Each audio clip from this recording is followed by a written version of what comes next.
Bassam! Yeah, serious.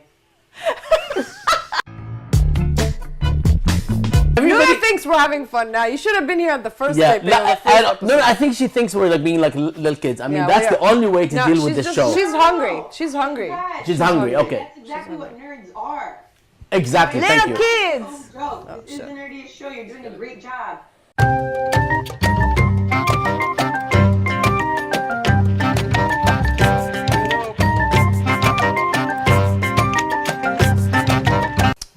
Moving on, we come to a second sort of small and rich volume. It's by Sunaina Maira.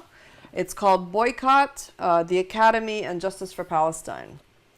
And it was published by the University of California Press in 2018.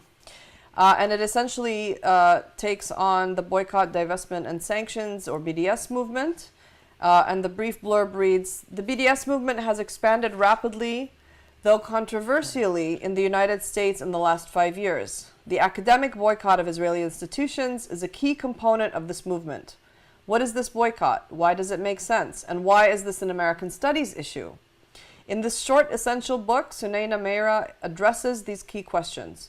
Boycott situates the academic boycott in the broader history of boycotts in the United States as well as in Palestine, and shows how it has evolved into a transnational social movement that has spurred profound intellectual and political shifts.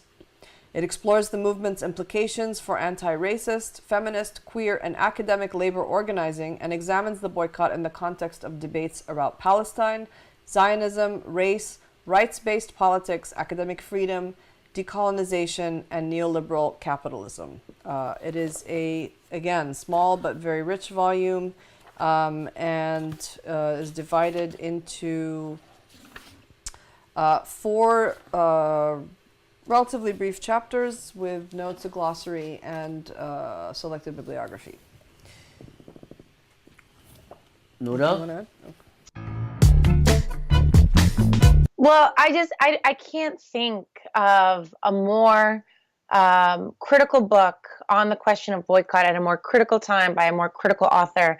Sunaina is a remarkable scholar, and on this question in particular, she is also the quintessential activist who is a founder of the U.S.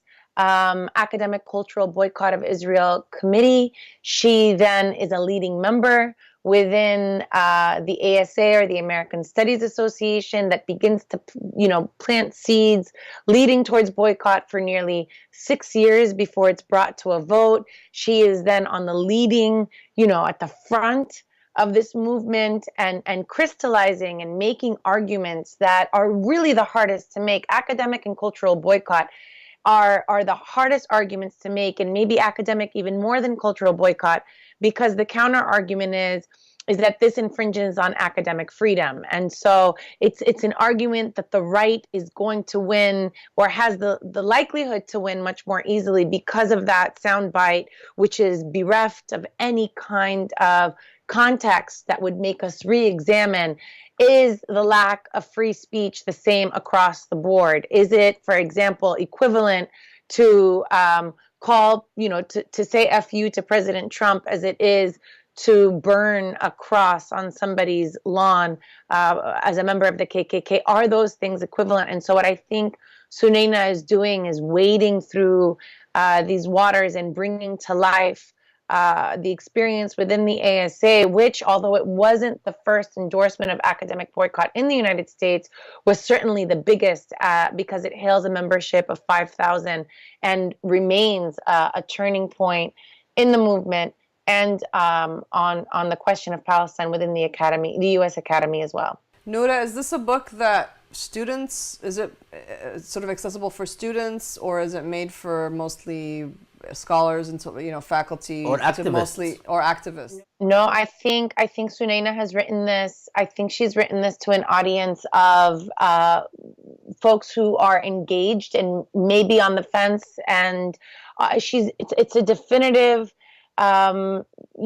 rationale for why academic boycott in the U.S., why is this part of a healthy, robust tradition, and why it makes the absolute sense that it would be passed and endorsed by the ASA in ways that we can defend and stand behind. So she's not just written this for a scholarly audience, although obviously they are a specialized audience within the general interest audience that she is writing for, because they have a lot at stake to support academic boycotts on their own campuses and in their own institutions. Okay, great. Thanks. Thank you, Noura.